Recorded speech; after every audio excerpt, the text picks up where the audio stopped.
ասում է ես երաշխավորում եմ, որ իմ իշխանության օրոք Հայաստանում ադրբեջանցիներ չեն վերաբնակեցվելու։ Հավատում եք։ Առհասարակ այս մարդը ինչ ասում է, դա արդեն ահազանգ է, որ դրա ճիշտ հակառակը լինելու է։ Երբ որ իշխանության էր գալիս, ասում էր կարմիր գծերը վերացնելու եմ, կամերաները հանելու եմ։ Ինչ եղավ արդյունքում։ Կարմիր գծերը թանկացան, կամերաները շատացան։ Երբ որ գալիս էր իշխանության, ասում էր, որ ժողովուրդը տուգանքի մատերիալ չի։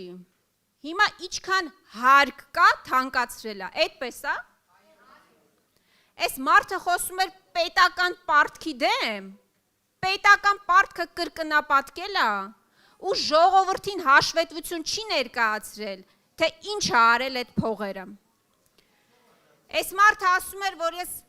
կարմիր լույսի տակ պետքա կանգնեմ, մետրո էր նստում իր նախարարների հետ միասին։ Հիմա ոչ միայն կարմիր լույսի տակ չի կանգնում։ Մարդկանց վրայով երթևեկելով սլանում է, չգիտեմ որտեղ։ Ի վերջո այս մարդը ասում էր, որ Արցախը Հայաստանը եւ վերջ։ Հիմա իրեն պատռում է ապացուցելու համար, որ Արցախը երբեք էլ Հայաստան չի եղել։ Այս մարդը պատերազմը չէր կանգնեցնում, ասում էր, որովհետև ինձ դավաճան կասեք։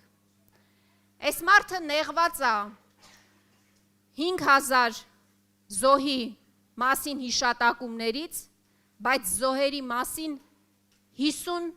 պլյուս մինուսով էր խոսում։ Այս այդ նույն մարդն է։ Ժորժ ջան, հիմա այդ նույն մարդը եկել է, հայտարարում է, որ Սյունիքը Հայաստան է եւ վերջ։ Դեժավյու չի սա։ Սա ձեզ ինչ որ անհանգստացնելու, մտահոգվելու տեղիք տալիս է, թե չի տալիս։ Որովհետև 19 թվականին էլ ասում էր Արցախը Հայաստան է եւ վերջ։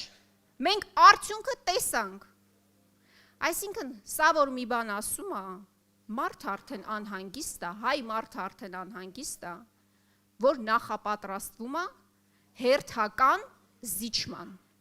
Իդեպ, ի տարբերություն 2021 թվականի, երբ որ խոսում էր Շուշի ու Հադրութի դեօկուպացիայի մասին,